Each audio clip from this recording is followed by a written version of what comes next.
Hey, what's up, family? Welcome to Ask to My Ops. Where we challenge you to stop playing and start pushing. Hey, y'all, we just got finished working out. About to spend some QT. Yay to, not to us, for us. Oh, yeah, why that? Because we don't be doing it. That's why. We trying to do a new thing. So we just finished working out, about to go spend some QT away from the kids. And we just wanted to get this question in real quick. Because we got a bunch of questions that have come in, but, we want to tackle this one right here. So go ahead and read it. Okay, so this says, my husband thinks that I don't show enough intimacy. Truth be told, I'm just not that much into intimacy. I can skip foreplay. I rarely snuggle. I like to be alone. I told him all this, but his love language is intimacy. Okay. Please help. What can I do to increase my desire for intimacy?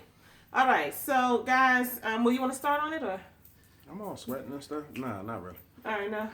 Okay, so, all right, so thanks for that question. First of all, I just want to say this really quickly. This is a common issue for people where basically you and your loved one have different love languages. And so you use the word intimacy several times throughout the email. But what I want to offer and suggest to you that it may be about the way you express your intimacy. It sounds to me like he may be a touch person, right? You say you don't like to snuggle, you don't do all of that. But he wants to snuggle, he wants to touch, he wants to get close.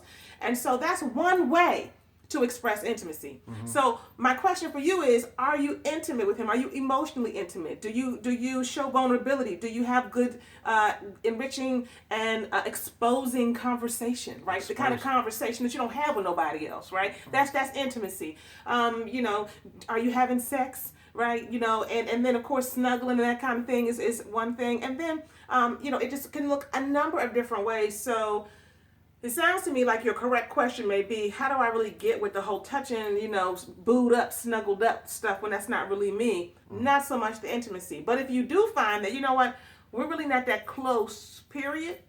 You know what I mean? We don't have that emotional connection or intimacy, then that is an issue.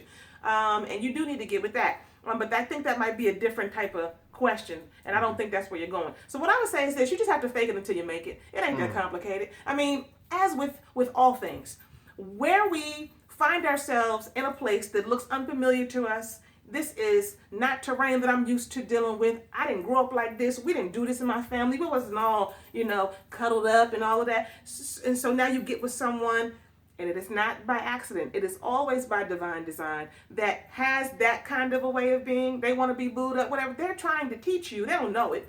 But the universe, God, is trying to teach you through them how to access that part of yourself. Just because it's not familiar to you doesn't mean it's not in you. Yeah. Just because it doesn't come to you doesn't mean it doesn't exist for you. So I would just say you fake it until you make it. That just means that, you take some time to get with him and you do some things that feel a little like, that don't really do anything for you. It also means that he has to stretch and realize that that's outside of what you're used to and outside of your comfort zone. But marriage is about giving, right, and taking. So it doesn't mean you just get to just be like, look, boo, I don't do all that. You can kiss me, but I'm not giving it back to you. It just don't work like that, does it? No, I don't. But, the thing that I want to lift up is that it's all the more important that you really stretch and extend yourself, because he's watching, he's waiting, and he's looking for a particular type of relationship, and you have the ability to give that to him.